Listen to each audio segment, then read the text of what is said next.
Alors, la question des migrations est entrée de plein pied sur la scène internationale depuis ces dernières années, et particulièrement au cours de l'année 2014-2015, puisqu'on a vu des millions de Syriens, 4 millions très exactement, qui ont quitté leur pays, qui ont cherché l'asile tout d'abord en Turquie et puis surtout le statut de réfugié dans les pays européens. L'Europe est la première destination migratoire au monde. La plupart des Européens acceptent très mal cette réalité parce que pendant très longtemps, les Européens sont partis d'Europe et l'Europe, qui était un continent beaucoup plus peuplé que les autres, n'était pas un continent d'immigration, c'était un continent d'émigration. Et donc les Européens ont peuplé les terres de peuplement comme les États-Unis, le Canada, l'Australie, la Nouvelle-Zélande. Ils ont colonisé, ils ont découvert, ils ont fait du commerce à travers le monde.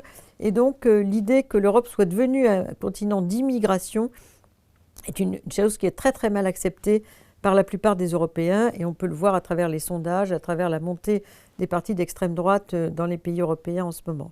Donc première destination migratoire au monde, et dans un contexte qui est celui de la crise des réfugiés, notamment. Donc l'Europe a 40 sur 505 millions d'Européens. On a à peu près 40 millions de migrants internationaux, et les Européens constituent une partie bien sûr de cette migration, mais l'essentiel de la migration en Europe vient de la rive sud de la Méditerranée, c'est-à-dire la Turquie, les pays du Maghreb, l'Égypte, beaucoup de pays proches finalement de l'Europe. L'Europe aujourd'hui est cernée par toute une série de conflits qui sont à ses portes et qui ont créé toute cette crispation, si j'ose dire, autour des nouveaux arrivants, avec beaucoup de morts aussi. Il ne faut pas oublier que l'Europe, la Méditerranée est devenue un vaste cimetière.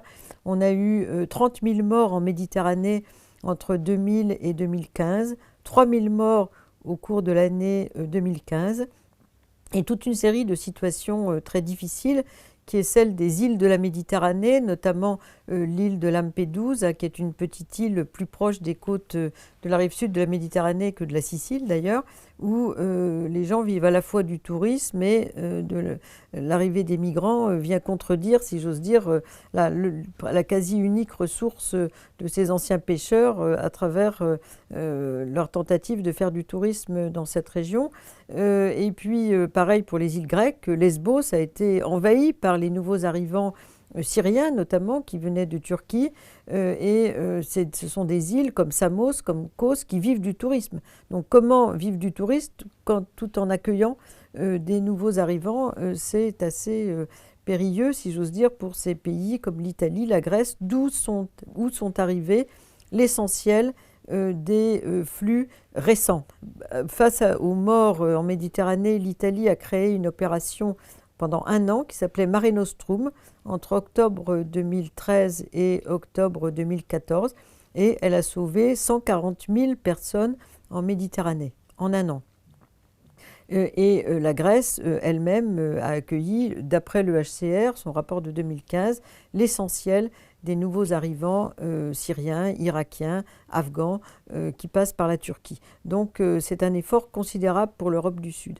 En revanche, en termes de flux d'ensemble d'arrivées, de très loin, l'Allemagne est le premier pays d'accueil des demandeurs d'asile. L'Allemagne, depuis la déclaration de Mme Merkel de septembre dernier, aura accueilli au cours de l'année 2015 plus d'1 million de demandeurs d'asile.